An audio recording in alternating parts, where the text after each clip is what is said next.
Welcome to P&L, Priorities and Lifestyle, with your host, Rob Schulz. Rob is the founder and president of Schulz Wealth. All opinions expressed by Rob and his guest are solely their own opinions and do not reflect the opinions of Schulz Wealth. This podcast is for informational purposes only and should not be relied upon for investment decisions. Please refer to our website for more information. Hello everybody and welcome to P&L Priorities and Lifestyle. I am your host, Rob Schulz, and today I have James Loomstein. Thank you. James, good to be here. Yeah, good to have you. Excited to see the show. Yeah, so James, you own Rogue Marketing. Yes. And that's a partnership that's mainly just two of y'all, is that correct? Correct. So Chip and I started. We actually had very parallel lives preceding. So I came out of the agency world. I spent 7 years in Omnicom after grad school and did the Madison Avenue type roles where I worked in strategy, and I was a business analyst, and then I started working on pitch teams and strategy for a company called agency.com, and that was my first job out of grad school. So I went to SMU, I got my MBA from there.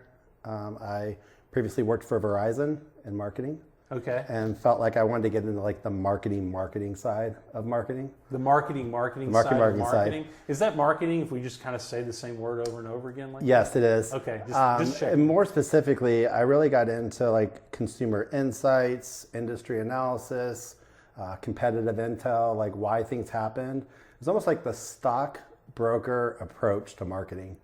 Back when it was data driven, but it was not what we have today, right? And so after grad school, I got this position as an analyst with agency.com and loved it. I used to fly around the country. I used to go to pitch teams and had access to data everywhere. And it was the best. And then 2008 came, and I'm sure we're all familiar with 2008. I remember 2008. Well, part of 2008. I had just been married in 2006, and we were having our first kid in 2009, who is now 13 years old. Crazy.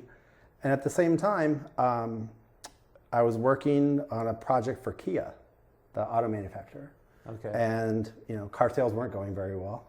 And Kia made a change. And the agency I was a part of, 80% of their work was in automotive. And so Brennan was born in March of 2009. And then June 13th, still have the date. This is the entrepreneurial side of me. I got a call that says, Kia is looking for someone who could be there every day and has automotive experience. Turns out there was a person who worked at Honda. They were out in California and 5 minutes down the road. And so as a result, I was out of a job. Fast forward 3 weeks, my wife, who was on unpaid maternity leave, was also told she was not coming back to her job. And so you literally had two parents, first-time parents, with a 16-week-old sitting there staring at each other like, this is our life now. And I had been in the agency game for probably 6-7 years at the time, and felt like every time at agencies, it was this constant struggle, like 3 years in, move up, 3 years here. And I looked around, I'm like, where's all the 40-year-olds? And I'm 20 something at the time. I'm like, they're not there. Huh. And I was like, I'm not gonna do this. I'm not going to let this happen. And I'd always had that entrepreneurial side to me. And I went on my own, and I started a company called Digital Space Consulting, very catchy, and found a way to just kind of make things work, and got into projects. And along the way, got a call from a larger consulting company called Crown, which was later bought by Razorfish and then Accenture. So it was like in that vein. And this guy called me up and was like, hey, we need someone with your talent to come in and help us on our projects. And I was very technical at the time, SEO, AdWords, analytics, etc. And the guy was Chip. And so he was a practice lead at Crown. And we worked together for about a year. He ended up leaving. And then shortly later, I ended up leaving.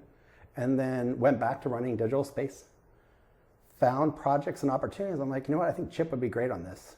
And he was. And we came in and we'd pitch and we'd lose. And then we'd pitch and we'd lose. And then we'd pitch and we'd lose. And then all of a sudden, we just started getting better at it. And all of a sudden, I'm bringing him on my projects. He's bringing me on his projects. We're writing checks back and forth to each other. The only person winning there was the IRS. And about 2 years later, we're like, we should bring this thing together. And we ended up merging our agencies together in 2016. Been off to the races. ever since. We complement each other really well. So I come out of the agency world. He came out of traditional marketing. He was a CMO. He worked at HP and EDS, and very like his ability to storytell, his ability to put things and connect dots is remarkable. It really is. He's really great at it. Found out we were better together, and we've been doing it ever since. Okay. So that's kind of been the story. I love that story. So a couple of things I want to go back because I think it's really cool. First of all, basically, you either have to be like crazy or desperate to make the jump into entrepreneurship. Yeah, I think you have to have. There has to be an impetus. I mean, you think about it. So there's got to be some sort of chip on your shoulder, no pun intended. But there has to be something. So I always ask people, like, who want to start their own business and start their own thing, and we live in a world today where entrepreneurship has been so romanticized that there are people coming out of college who could have positions at Deloitte or some consulting company or a corporation. And I think corporate America is great for a training ground. They have proven processes, they have scale, they have operational efficiency, they have all these things you can learn that you just can't learn on your own. And if you do, it's just gonna take you a really long time to do it. And at the same time, I always ask people, I'm like, hey, what's your dream job? And they tell me, I'm like, well, if they call in 6 months, are you gonna take it? And they're like, yes. I'm like, well, then you should spend 6 months working on that job and not getting that position, not 6 months trying to make your own thing happen. Well, I think that's interesting because, so corporate America is a training ground, certainly. Yeah.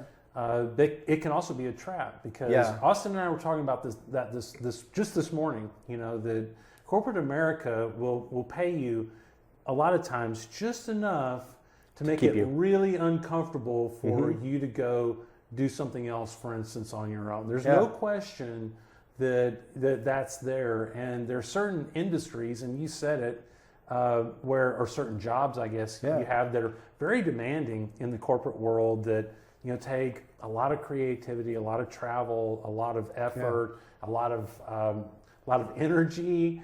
And I'm 55 years old now, and some of these guys that I've known in different industries where you need all that, you get up to about my age, and it's getting old in a hurry. It does. And if you are still there, that's fine, as long as you have had a plan towards what you're going to do. Like you've been saving up money, like in a 401k or something like that. I've seen that. Yeah, but if you haven't, you're kind of toast. I feel the people, and I have a lot of empathy for them.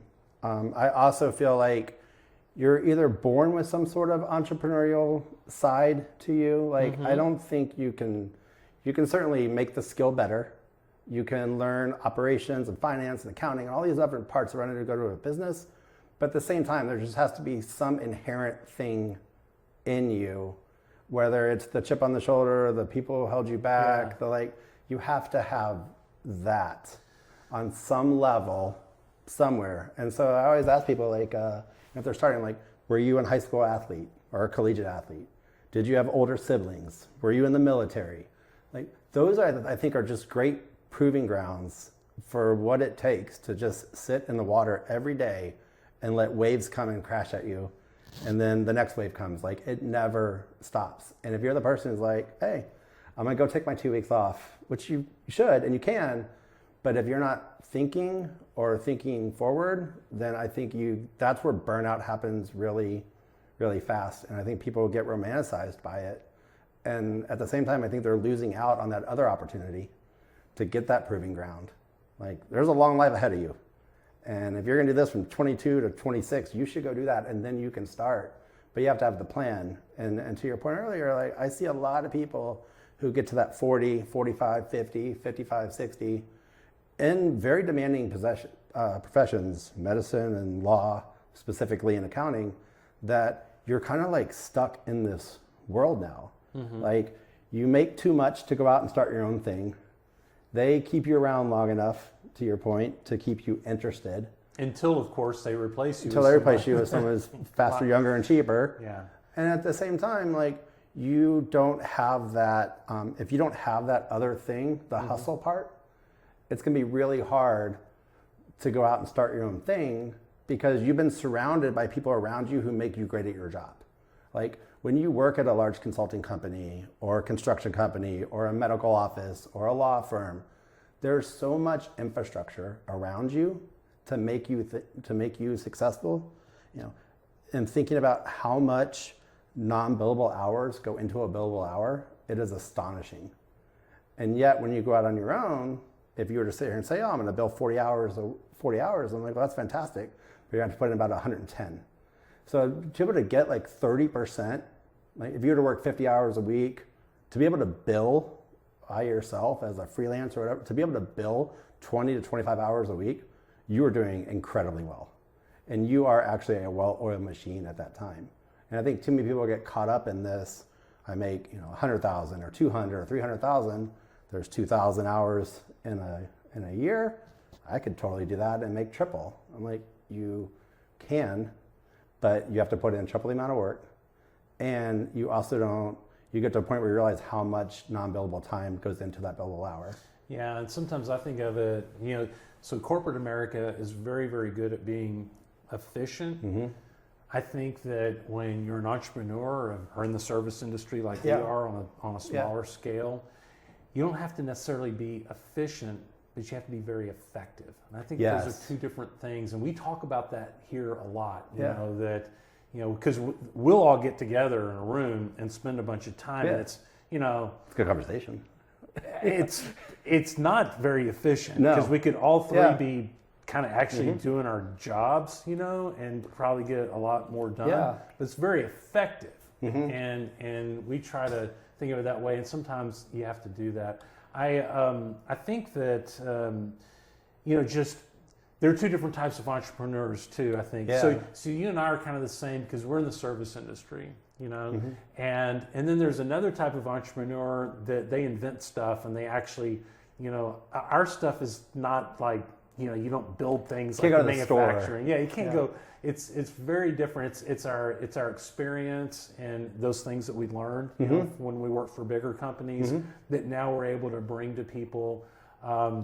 And I'm going to bring this back around. It's very important that you know something about sales and marketing to be able to be successful in the service industry. Hence the reason why we have our vests on. Yeah. I mean, unless you're on YouTube watching this, which you're probably not. James, you came in with your vest on with your logo on it. I love it. Thank you. Yours is orange and white. Obviously, much more well thought out than mine because mine you can barely see, whether it's there or not because I didn't really think of it the same way a guy like you would. It's kind of drab actually, but it works for us. To your point about products and services, though, I feel like everyone who sells a service wishes there was a product where they could just sell it through the cash register where to just keep running. Or even just like show it, right? Yeah. Instead of having to describe it. So it's interesting you say that. One of the activities we do is we think about if your product was on the store shelf, and do this exercise where, well, what store would it be at? Would it be at Target? Would it be at Home Depot? Would it be at Best Buy? Like what store? And then what aisle would it be on in the store? And then if someone was to walk to that aisle and they were to pick up the box, like what's on the box? How are they deciding? And when you start to think about your service in that capacity, it starts to think about, what are the buyer intentions? What needs are being met?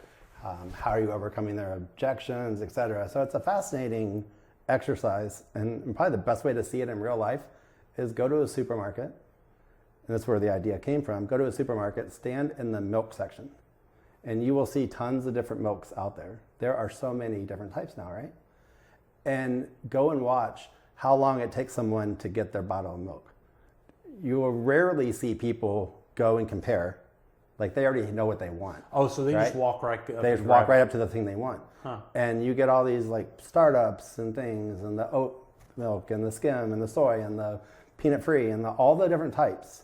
And yet you never see people compare milks. It's funny you bring up milk because both of our kids are home for the summer from the University of Texas right now. And then my other daughter, go Horns. Yeah. And one of my other daughters was living with us because, they're moving and so forth. So I've got a full house of kids. I swear I must have two different types of milk for every person. For each person, yeah. Fascinating. What is going on? It's fascinating. We used to just, Yeah. you Had know, it milk. was either skim milk or whole Yeah. milk, you know? I mean, Fascinating, and yet how much goes into like just the amount of money and investment that goes into starting these, and then the branding and the marketing that gets people to make that decision point yeah. about a particular product and already know which one they're going to get. It's amazing. Not that I spent a lot of time watching in supermarkets, but it's just something that I kind of picked up on a few years ago, and I've just seen it kind of play out over and over again. But I think the takeaway is to keep if you are a service, to think about your company as a product. So what store, what aisle, what's on the box. And I think that everybody who sells a product wishes they were a service company. They wouldn't have to carry inventory. They wouldn't have to they wouldn't have to do all these things. So everybody wants to be the opposite. It's like all athletes want to be music artists. All music artists want to be athletes. It's the same concept. And I think it's the same thing when you're a service company versus a product company. I think we're all sitting in the same storm. We're all in different boats, but we're all sitting in the same storm. All trying to accomplish the same And from a marketing standpoint, you know, that storm can be frustrating and confusing and expensive. Yeah.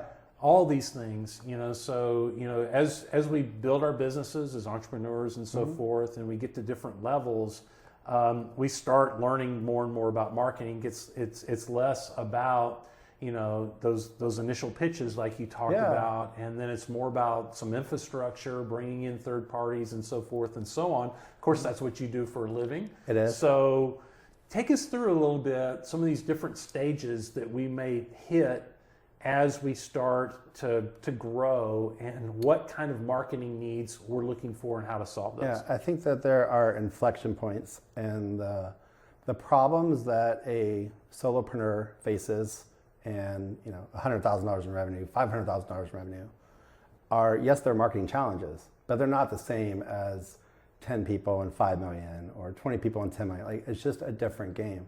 And I think what we have often found, and I think it's probably what makes Rogue a little different, is we believe that we're business builders. We just happen to carry the marketing toolbox. And there's so many marketing solutions out there that are quote unquote in a box, right? Like if you have a website problem, then you should go to a website developer. If you have a paid media problem, you should go to someone who specializes in paid media, SEO, video, etc. What often is the case, especially when growing, is that when you have a marketing problem, it's rarely marketing that's broken. There is an operational system that is in place, from driving awareness to consideration for your product or service, to purchase of your product or service, to the loyalty and advocacy of your product and service. And that entire system has to function in the right way. And I'll give you an example, is that a lot of people are like, I just need better leads, right?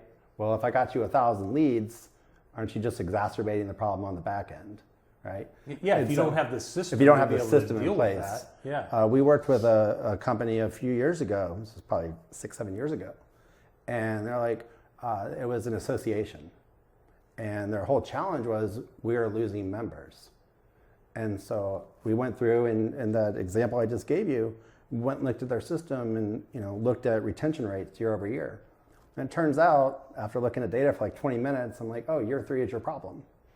And so if you could just stop the year 2 to year 3, you wouldn't have to worry about, you're just exacerbating your problem now by adding more people to the top of the funnel.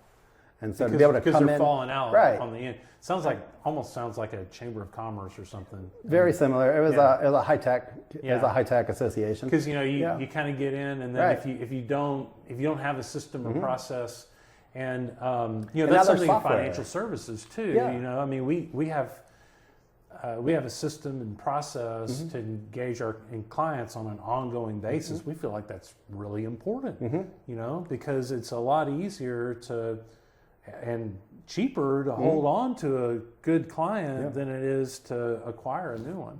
It is very expensive to acquire new talent and acquire new customers. Yes. So if you were to go in like the education world, so also on the adjunct faculty SMU, you'd be amazed at the software that is out there now. Like, it wasn't there when we were in college, but I actually have software that can measure engagement of my students.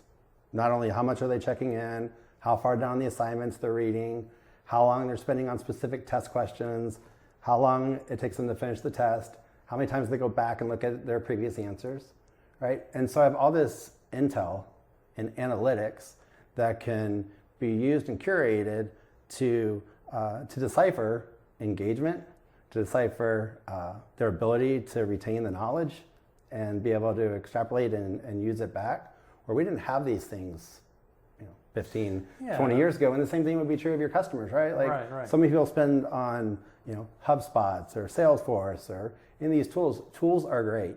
However, tools do not solve business problems. Well, because you can have all that information, but if you don't have a process to be able to act on it, and certainly, I mean, we're in the Big Brother world at this point. Everything that we do gets watched, and I have all kinds of conspiracy. You talk about something, and the next thing you know, it shows up in your feed or whatever. And cognitive dissonance. I know, Okay. It's just crazy. But I swear I have this one, and I'll just have to mention it. So we work with all different types of financial services companies, and one of them is Fidelity. I really like Fidelity. We work with them for primarily 401ks, and I don't have to log in there very often, but when I do, it seems like every single time I log into the Fidelity deal to see my 401k stuff and do some work or whatever. Ad pops up? No, I'll get a call from my internal wholesaler. I mean, interesting. That's amazing. Yeah, that is amazing. That functionality is available. Now they swear that the two aren't related, but they have to be. You have your doubts? Yeah, I have my doubts because it happens every single time. But yeah, so this is interesting because the idea of having systems and processes in place all along the line and diagnosing what the problem is very interesting to me. And a lot of times the problem is not necessarily the front of the funnel. No. It can be somewhere in the middle or certainly in the end. Yeah. I have a story. The majority of it is in the middle. And so if you were to ask business owners when it comes to marketing, where do they have the largest expenditures? And if we had a whiteboard, I would show you, but like there's one right there, 80%. They're not watching, so we can't. A vast majority of companies, if you had 100% of your budget, 80% will put their money either in the front end, so driving awareness, right? Visibility, eyeballs, impressions, the stuff that feels good but actually doesn't move the business forward. Or they'll put on the back end loyalty and advocacy. Where the actual opportunity is for businesses and where that sort of magic part is that consideration phase. So you've gotten them to acknowledge you, right? You are in the game. There is an opportunity you're in their consideration set. But putting money towards the things that move them from consideration to purchase will take you so much further than sitting here trying to do everything on the front end or trying to make people who are already your customers more customers, but actually aren't going to do anything. But if you can find a way to move that from consideration to purchase, I think that is where the magic is. And there's a lot of tools in that. There's a lot of process. There's a lot of organization. And that's where solving business problems is more important than coming up with a tactic. Like moving people from decision point to decision point is a very hard thing to do. People do not change. And there are studies out there. There's I think the average consumer uses 150 of the same products and services and rarely changes from them. Like if you grew up on Nikes, you probably still wear Nikes, right? And so getting you to move from brand to brand is very challenging. No question. And financial services, I mean, they say banking, right? Very difficult. They say that really bad advisors have like 90% retention of clients. And so using your money where it's wisely, but then also something that came up here recently with me is, or with somebody that I know, an accounting firm. They were talking about how they were getting all kinds of phone calls off of Google. That they had all sorts of people that were calling them for accounting services. Yeah. Like he said, they were getting like 100 a month or something, which is a lot. That's a good number. Yeah. That's a good number for a very small firm, and they're not doing anything with them. He's like, well, we get these, but we don't have time, and they're not the clients that we want to work with. It's the classic web leads or bad leads. Yes. And then I started thinking about that. First thing I thought, I was like, well, wow, that's really cool that you have that kind of dominance within that section. But then I was like thinking, well, wait a second. Obviously, the way you're portraying yourself is not the way you should be. If you work with business owners only, which kind of they do, then that's not who's calling in. So there's a disconnect, right? There is, and I think this is where systems and processes can help you. I wish that people, everyone says, I don't spend money on marketing. And I'm like, that's interesting. How much, did you take someone to lunch? Did you go to a conference? Did you go to a Starbucks? Like, did you do these things? How much is an hour of your time worth? I'm like, once you start adding that, like, you spend a lot of money on marketing. Like, now it might not be to Google and Facebook and LinkedIn or writing content or shooting videos, but you're spending your time. And so just like we do in our own personal lives, like mowing our own lawn, cleaning our own house, changing our own oil, etc., you can certainly do all these things, but you don't do them because you feel like your time is better spent doing something else. Well, the same thing should be true of your marketing. That for every hour you are out there, that's where the whole if you only get 20, 25 hours of billable time, you're doing really well. But all that non-billable time that goes in that billable hour, you would be, if you just sat and reflected on it, you're like, I really do spend a lot of quote unquote money, and money is either time or money, right? On either facilitating that relationship, building that relationship, going to that lunch, making that phone call. Like, that is a non-billable activity that costs thousands of dollars ramped up. And so if you were to put that into your cost of customer acquisition, you would actually start and put it into a system like, maybe I should put things into things that have lifetime value, that increase the opportunity to sell additional products and services, that have a higher retention rate. Because otherwise you end up with 100 web leads. That sounds busy. It sounds like things are happening, but nothing's actually happening until you have the right system in place to make those things happen. Yeah, not only that, but we have lives outside of business too. You have a life outside. I do have a life. You even have like kids off at camp, so you have a life without kids here right now. I do. So our first time. So we have a 13 and 10-year-old now. Yeah. They're at a camp up in Missouri called Camp Sabra. It is Haley's first time, and we got our first letters. She loves it. It's going fantastic. Brendan's been there for years. They're there with a bunch of cousins, and a lot of people from Dallas go there. Yeah. And it's a month with no parents, a bunch of counselors, and hang out with college kids. Like, I would go. I told them I would switch places with them. So did you go to camp? Did you go to camp when you were a kid? I did. I went to a few years. It was a camp down in Central Texas. Okay. It was very hot there, and so I didn't want to go back. So they get the opportunity to go to Missouri, which isn't that cool right now. But they're up in the Ozarks and they're on the lake, and we're a big lake family, and they're having like the best time and being with their friends and cousins and everything. So and love mom, it for them. And mom got her letters. Yes, mom got her letters. That's Dad's important. supposed to write letters, but I'm like, they're good. I'm like, they already know what I would say.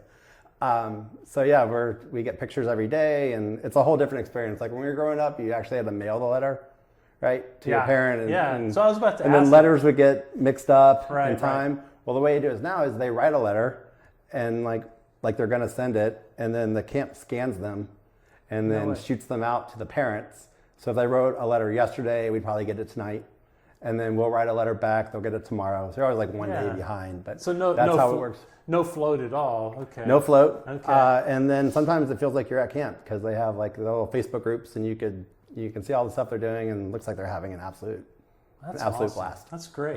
So I have a story along letters from camp. So I went to Philmont twice in Boy Scouts, which is up in Cimarron, New Mexico. And the first time I went, of course, my mom was like, you got to write letters, and it's really busy. You're like hiking and all that stuff. Most of the letters don't even show up until you get back. Until you get back. It's like, what's the use, right? So I was really bad about it, and so the second time I went, she's like, You're gonna write me. Did you pre-write them? I pre-wrote them. That's what I thought. That's what I would have done too. I did. I would pre-write them. So I pre-wrote them, and I lived in our house in Taylor, Texas. I lived in the attic, literally. Yeah. So my room was way up Small high. town, yes. And I wrote all these letters, and then just hurriedly, I left, and I forgot them. Oh. And I left them in my room, way up there on the third story. She tells this story. And she found them while she was cleaning stuff out of my room. She's like, and she pulled it out, and the first one said, dear mom, having a great time, having a great time. You're just checking the box. Yeah, but I said, having a great time way up here. Yeah. So you were kind of telling it without telling it. It's kind of, you know, I'm still up high. I will have to confess. So when I have to write my letters, you have to email them in. Well, I will save the draft before you put them upload them to the camp portal. And I've gone back and pulled letters from last year and sent them this year. It's the same thing. I'm like, he's not going to remember. Yeah. And to her, they're brand new. So he's not going to catch on. So, all right. I mean, how much has changed? Like, what could possibly go on in my life that they're like, that's very interesting. I would love to hear it. I'm at camp. I don't need to hear this. So. Yeah, but you say that, but I want to talk about something. So a lot has been going on in your life. You've had like a lot of medical stuff. I have had to deal with, in addition to like still kind of in a new business venture. Yeah, and I've had a great support from family. I literally would not be able to do this without Chip and Liberty and Danielle and Andrea and Vanessa and all these people. Like just the infrastructure and like the army behind me at work, and then the same at home. Like without my Shelly, and I have a Shelly. I know, and Chip, like I don't know what would happen. I got just a bad back and just born with a bad spine, and it's led to a bunch of problems I've had, and I've actually learned a lot of lessons from it that I think articulate well to business and able to connect some dots for me that probably make me better on the back end.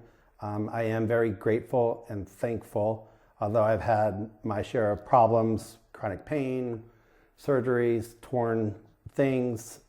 I haven't been through cancer. I haven't been through some life-altering thing. It's been painful. It's been hard, but there are people who have it way worse than I do. Yeah. And so I've been thankful for that. Hard. Yeah, I've been thankful for that. And so how it relates to business is over the last I have had chronic pain for 20 plus years now, right? And so every day I've been in pain. Like I don't know a day without pain. I have no idea what that feels like. And you start to normalize it and you start to feel like, well, I'm the normal one. And honestly, it wasn't until I was watching an ESPN College Game Day in 2012, 2013, Kirk Herbstreit, they were at Ohio State in the morning. And then he was on a broadcast at night in Georgia. And I'm like, how does he do that? I'm like, that can't be possible. I'm like, people can't do that. Turns out people can. Turns out people can work all day, go home, go out to dinner, get on a plane, do stuff. And I had found myself, even though I was traveling a lot, I'm like, well, I'll go a day earlier. And I used to be able to go to LA and back or Chicago and back and those things. And then over time, I wasn't able to, and something wasn't right. And so you get in this talk to the ologist, right? So it was a bunch of rheumatology, orthopedic, neurology, all the things. And everyone was trying to solve the problem, but really they were just fixing the symptoms, right? And so you end up in this vicious cycle of healthcare. And at the same time, you end up where you're very busy, but nothing's actually happening. And along the way, things started breaking. I had a cervical fusion in 2015. Oh. I tore my Achilles in 2018. I tore 2 shoulders in 2019 and 20 out of nowhere. These were major tears. A torn Achilles, although you're over 40, it can happen. That's just, that's rare though. That's rare. Yeah, and usually it's from something. Yeah. Very rarely you just walk in. And I was on a basketball court doing nothing. And 2 days earlier I was in Lake Tahoe, climbing mountains, playing golf, whitewater rafting, doing everything. And I was totally fine. And then when I tore my shoulders, it was well, did you fall off of a roof? Were you in an accident? I'm never in a car accident. So the shoulder surgery I had was the same one Drew Brees had. Well, he got thrown to the ground by a 300-pound person. Yeah. I was doing nothing. I'm right-handed. I'd catch left, but that's about it. And there was nothing repetitive that was causing it. And fast forward, I ended up trying to go to the specialist, right? And this is where that's where the business aha moment hit me. Yeah, because you went to Mayo, right? I actually went to Cleveland Clinic. To Cleveland, okay. In Ohio. Yeah. Okay. I had been through Baylor system here in Dallas. I had flown down to Houston, and everyone give their opinion and then send you on. And what I quickly started to realize is the information you give to your doctor, their information is only as good as what you give them. I'm that's a terrible place to be, right? It's same in financial services or accounting, right? Your information that you're using to make decisions on the impact of my life is based on the information I'm giving you. Yeah, I think we have a disclosure. We have a disclosure on those lines somewhere in our stuff. But that's a hard thing, right? Where you're getting a sliver of life, and it might be I left out one little thing, and anecdotally I didn't remember, or whatever the thing is. And then as I started going through this system, I was like, oh, well, there needs to be like a central point person. There has to be something that like that cohesive part of care, where there's someone who can take medical speak or person speak, turn it into medical speak, and give it to the doctors. I think the same thing is true in business. And so I ended up getting admitted to this program in Cleveland, at Cleveland Clinic, and I'm very fortunate to get in. I called them in March of, I guess, 2020, I believe, like that. They got back to me about 4 months later, and you have to submit all your medical records. And they're like, yeah, we'll see you August 9th. It's not like, hey, when can you come up? It's like, this is the date we'll see you, right? And it is a system. And so you get in and you meet with like the point doctor, and then you go see all their specialists. And then instead of the specialists coming back to you, they go to the point doctor. And then that person helps to diagnose. They're like, oh, it's a little neurology, it's a little bit of orthopedic, it's a little bit of rheumatology, right? And so they start to build a picture very quick, but like all the scans, they have all the intelligence. Versus when you go to the regular doctor, your rheumatologist is not talking to orthopedic, they're not talking to, your primary, like you're the interference part. Yeah, and you don't even speak the language. And you don't even speak the language. And you might leave something that's so small and insignificant that like, why would that matter? Because this isn't your specialty. Why would I tell you? But it is like, it's the part. And so as I started to go through this system, I was like, oh, this is kind of like running a business. And so when you have all these independent parts of an organization moving, right? And accounting is doing their thing, and finance is doing their thing, and HR is doing their, and sales is doing this, and marketing is over here doing this. Everyone feels busy. Everyone feels like they're moving the business forward. But all that information isn't getting disseminated. And if it's getting disseminated to the CEO of the company, that's great. And that's the way it should be. And at the same time, they're only showing their part of their life. They're not seeing the impact of finance that has on marketing, or sales has on HR, or operations has on warehouse and distribution. And so that cross-side talk, everyone feels like they're busy. They're all, hey boss, things are going well, this is our numbers, these are the way things are happening. But yet nothing's really happening. And if you just had that integrated system, like the Cleveland Clinic model, where they can take all of it, but then they know how to connect the dots between the different ologists, like the different parts of the business. If you can connect those dots, that's where efficiency comes from. So that's where growth comes from. It's by looking and understanding what are the growth drivers of the business, how do those integrate together, and then how can I use that information, disseminate it in the right way, and then turn it into something that is operationally efficient, that moves the business forward, that's quantifiable, instead of, we have 100 web leads coming in, or, hey, we have 15 people who are interested in working here, or, we have a great pipeline going, right? But how does that pipeline affect product development? How does it affect, like all these things start to happen together. And I think if you look at these larger, although we talk about health institutions, there actually is some part of them that is really good. Like their ability to spin out things really quick, the ability to get cross-functioning groups talking to each other on the operations side, not the patient side. But if you could take that same philosophy and apply it to a business, I think it just makes you a better, more in-tuned leader. And I think it also starts to think about how to actually move the business forward versus we're just really busy. Things are happening.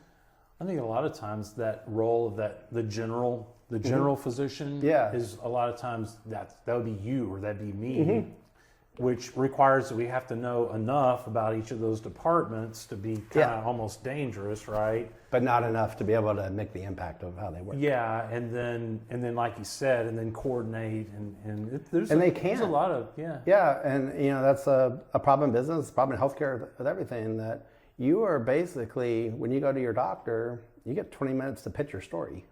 Yeah, it's time. Right? Yeah. You've been suffering for a while, and especially people who have chronic pain, chronic conditions, things that come from different parts of their body, that if you are not your own best health advocate, if you don't know your stuff forwards and backwards, and you can't help connect the dots, then you're just caught up in the system, and it's this test, this procedure, this medication, this thing. Like, they feel like they're helping you. You feel like different. You feel like things are happening, but you're actually not getting any better.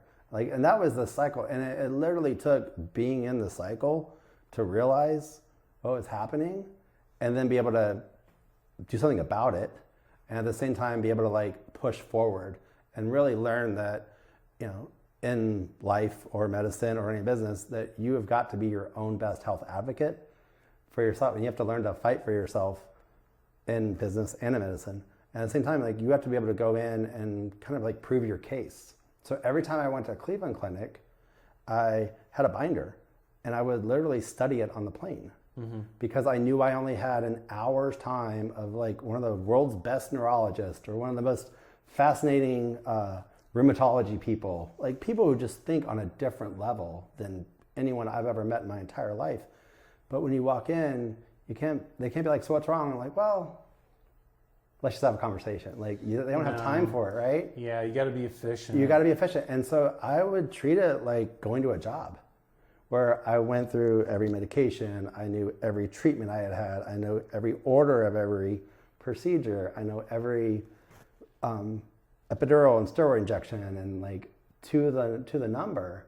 So I could come in, I could just spit things out, and the more information I could give them, the better my case was, the more they quote unquote believe me, and at the same time gave them more ammo to talk to the other doctors. And I think that's the thing that kind of moved me forward with them. Yeah. That if I would have just gone in and be like, oh, I'm here, like, what medications? I have no idea. What procedures? I'm like, oh, I can get that to you later. Like, you have to walk in with all of your stuff. And I think that's one thing I've tried to impart on other people. You know, we're all getting older, and, you know, things hurt and things break that didn't hurt 20 years ago.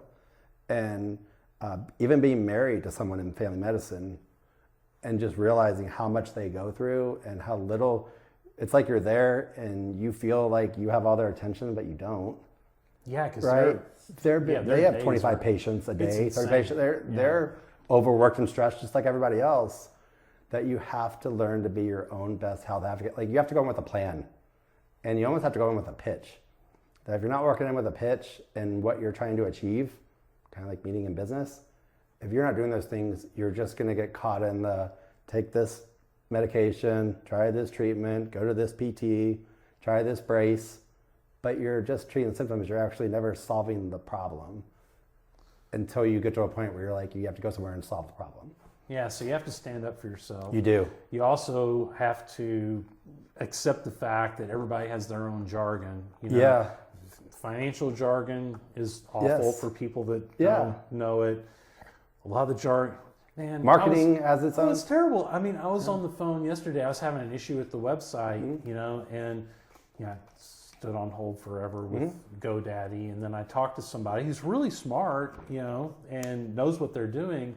But I mean, she would say something, and then I would just be like, so I have no idea what you're talking about, right? You know, and we went through this, and you know, those disconnects in communication. Communication is so crucial, and it's not, you know, good enough for me to have that conversation and not understand what she's saying. You know, I have to be able to, as a business owner, as you know, with responsibilities and things that need to happen, I need to be able to say, no, you're going to have to explain that to me in a different way. Vocabulary is a thing.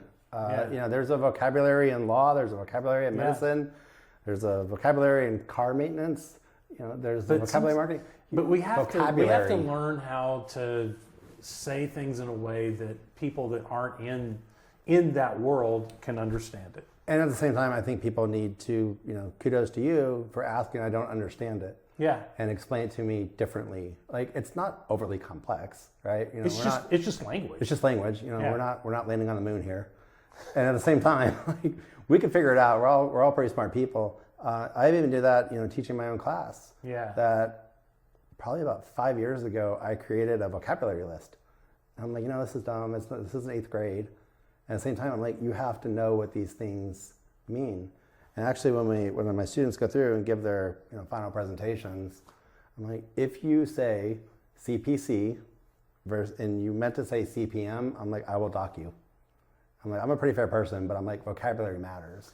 Well, it matters so much that any important legal document, like a buy-sell agreement or a corporate document or an insurance policy, it has a section entitled definitions, right? Yeah. Because vocabulary absolutely matters. That when that word is used later on in that document, whoever wrote it wants to be very clear about what that means. Exactly. The language and vocabulary of business is critically important. And I, the class I teach is digital strategy for entrepreneurs, right? So the whole premise of the class is unknown name, unknown product, limited capital, go.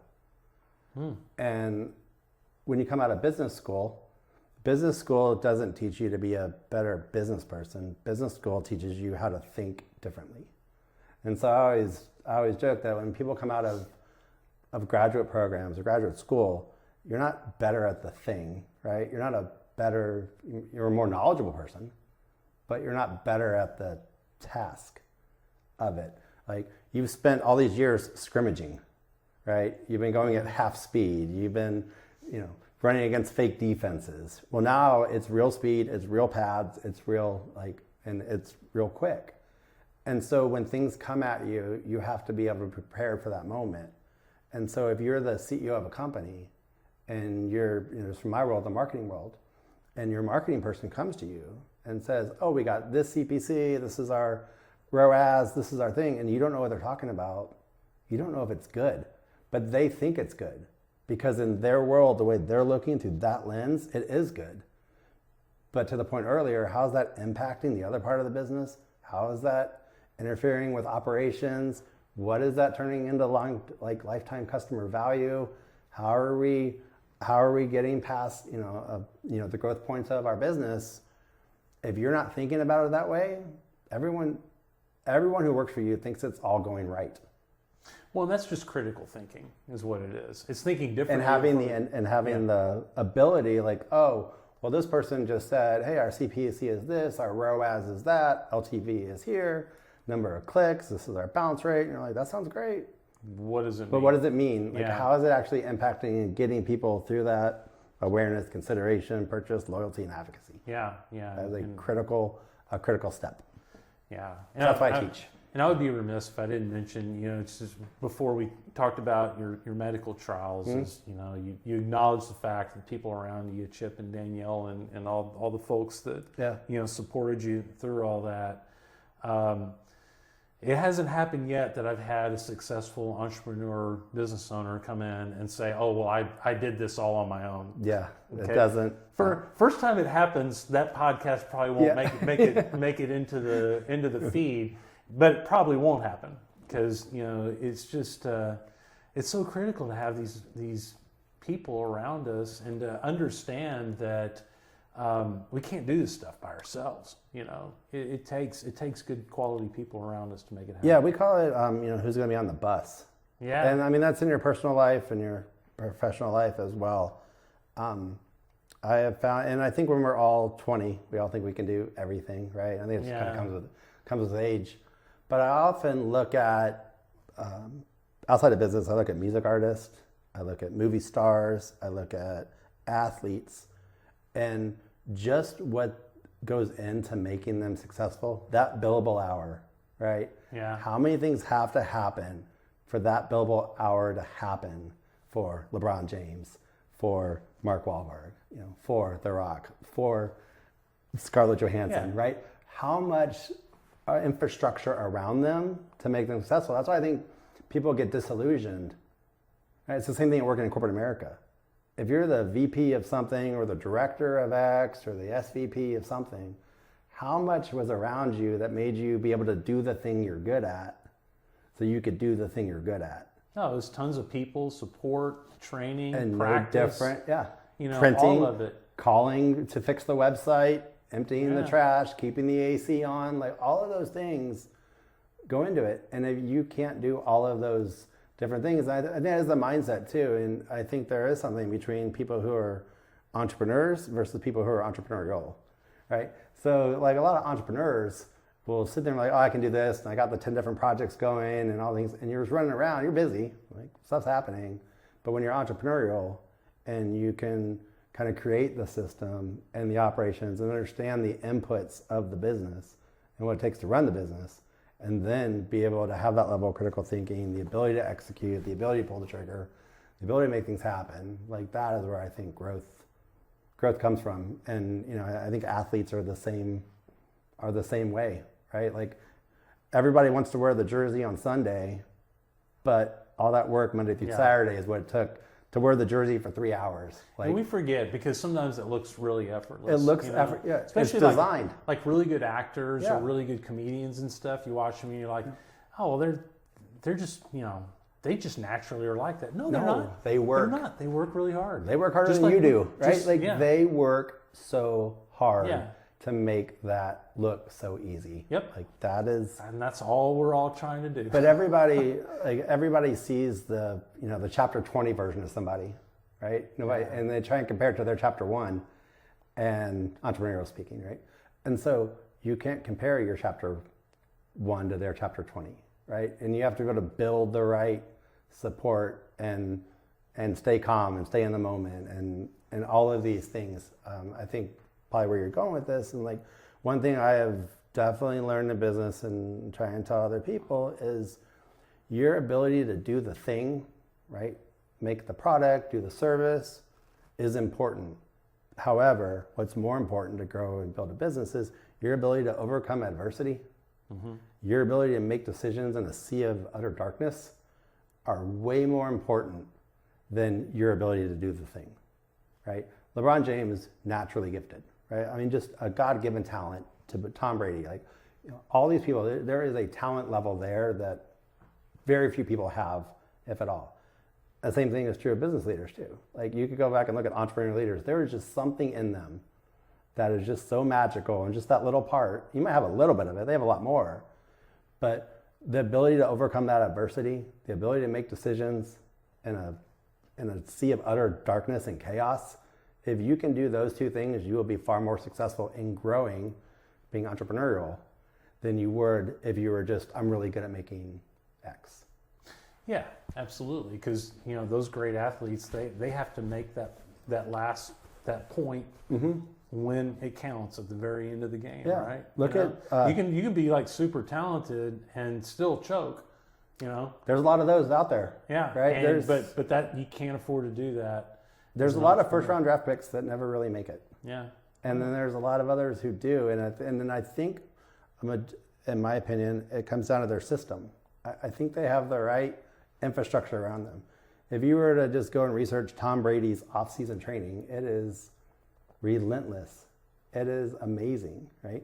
LeBron James, like Dak Prescott, all these people. Well, I probably should compare Dak to any of those, but like on another level. But just being a pro athlete, how much goes into them? I'm in my PT now. I had back surgery a couple of months ago, and I'm in PT twice a week, hour and a half. Oh yeah.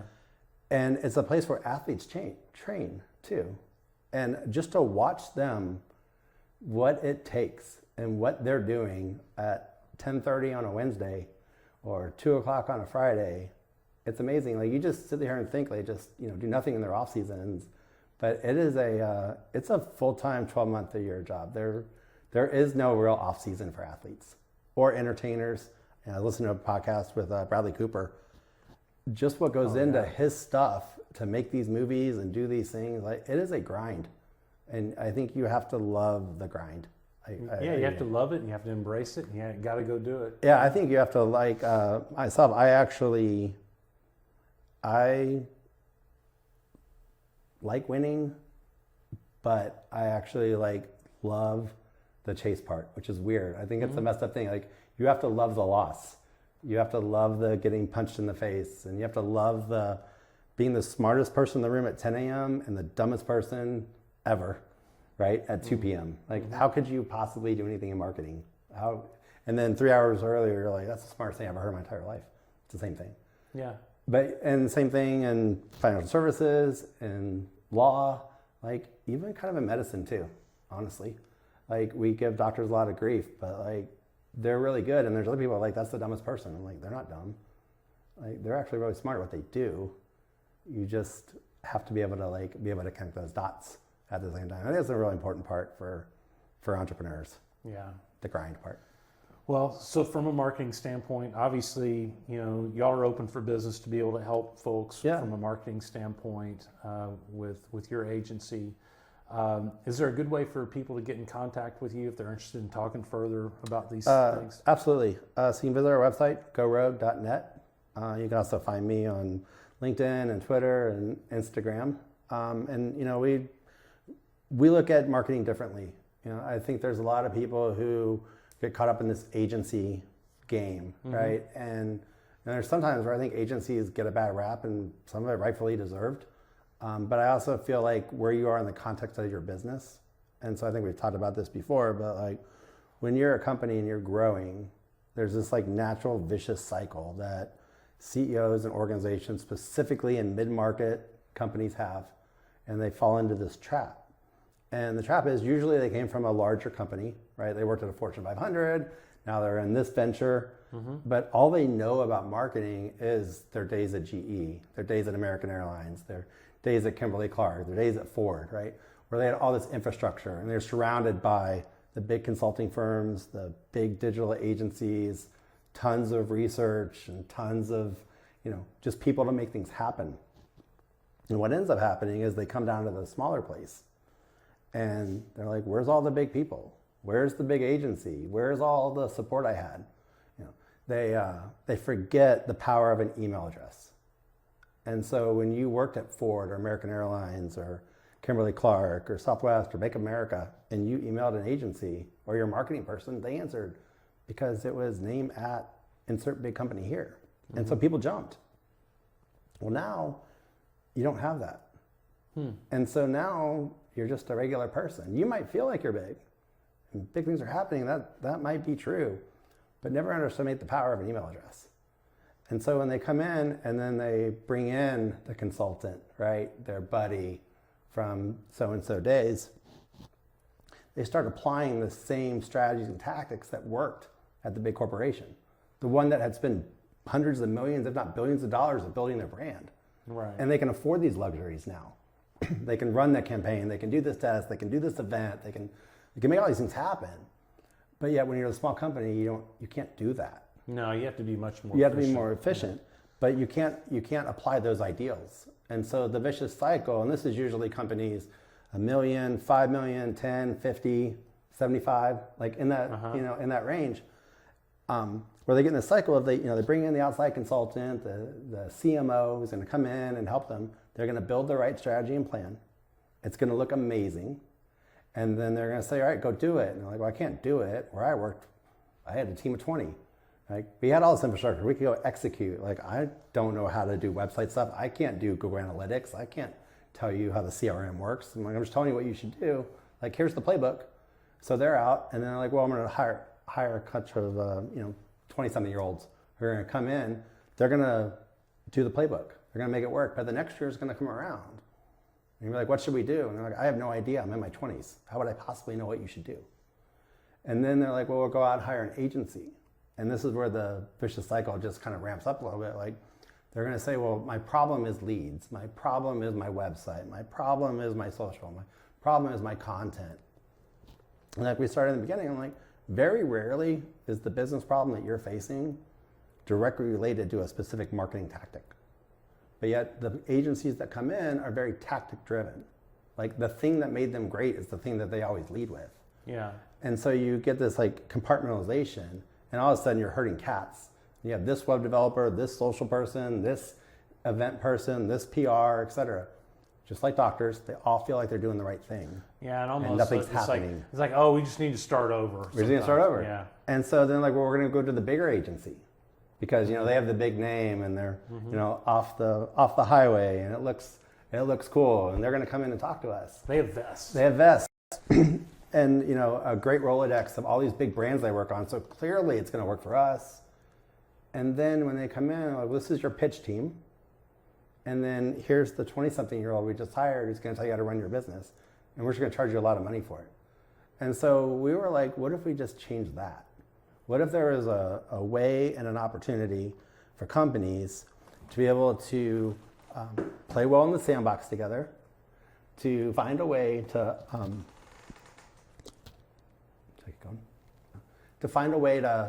play well in the sandbox together, bring the right agencies and principals together, and actually work on solving the business problem, right? And actually moving the business forward. So we came up with this hybrid approach, basically the SaaS model of marketing that says, hey, what if we just charge a low monthly rate? We're around. We can whiteboard with you. We can chase things down. We can research. We can say this is a good idea or a bad idea, because we're tied to the business. We're tied to actually making the business successful, not in, making a website and moving on.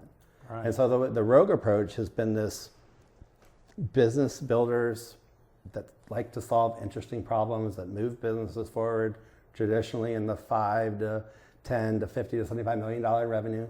A lot of work with like portfolio companies, VCs, where we can come in and then they can put us at company A and C and D and back to B, and then move us around the companies in an effort to actually move everything forward. So when we work with these companies, we just charge a low flat monthly fee. They buy a bucket of production hours, and then those production hours are used towards things that actually move the business forward. Like the business wants to do them.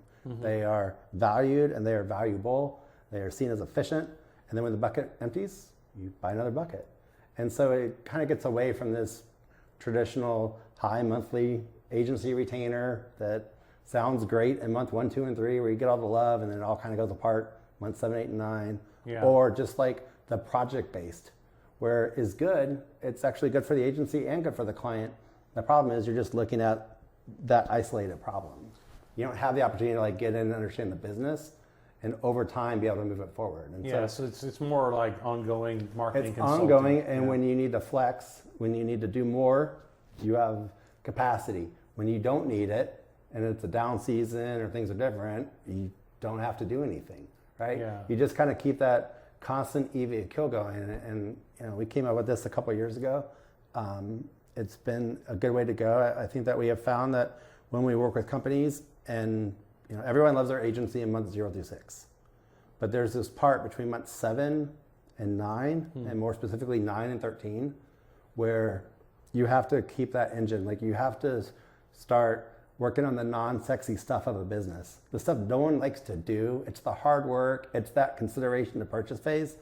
That when you work on that stuff, like magic actually happens in month 18 and 24 and 36, and then just get past that hump.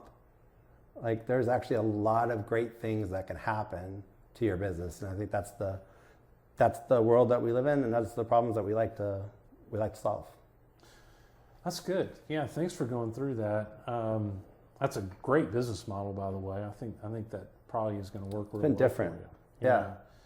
Yeah, and getting in there and being able to be the marketing expert, but yet at the same time, understand the business itself on an ongoing basis, and just kind of plug in and try to be as effective as you can where you can. And it creates alignment.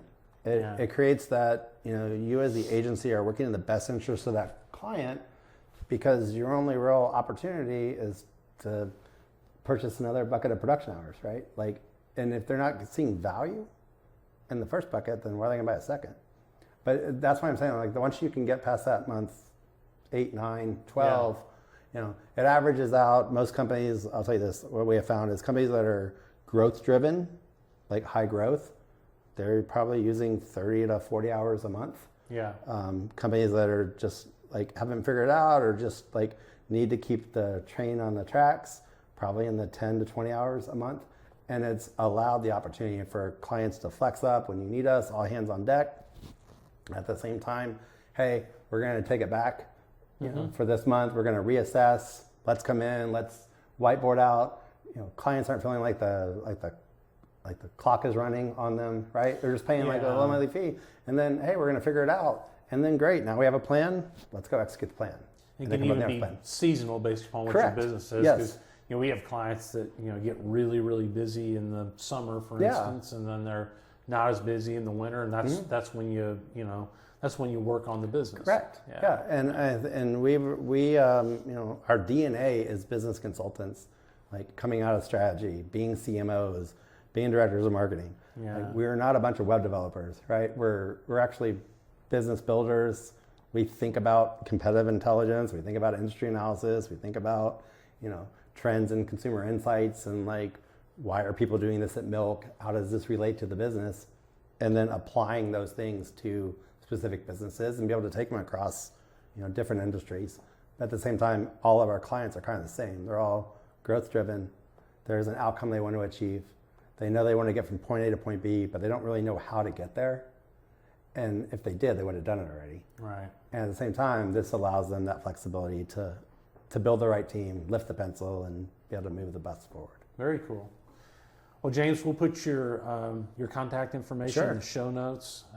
Encourage anybody out there that wants to learn a little bit more about marketing and how they can get from point A to point B to reach out. Man, thanks for being on today. Yeah, I've enjoyed it. This is fantastic. Super fun. Thank you so much. Yeah. So everybody out there, I just want to remind you, you can subscribe to this. We put one out every other week. It's very business owner oriented. We talk about things about how to develop your business and grow it and get it to that eventual point where you will transition that we're all looking forward to at some point, aren't we, James? Aren't we all? Yeah, because it's going to happen. We're all in the same storm, just different boats. Yeah, that's exactly right. That's exactly, sometimes in different oceans too. Sure. But at any rate, thanks everybody for being here and have a great week. Take care. Thank you.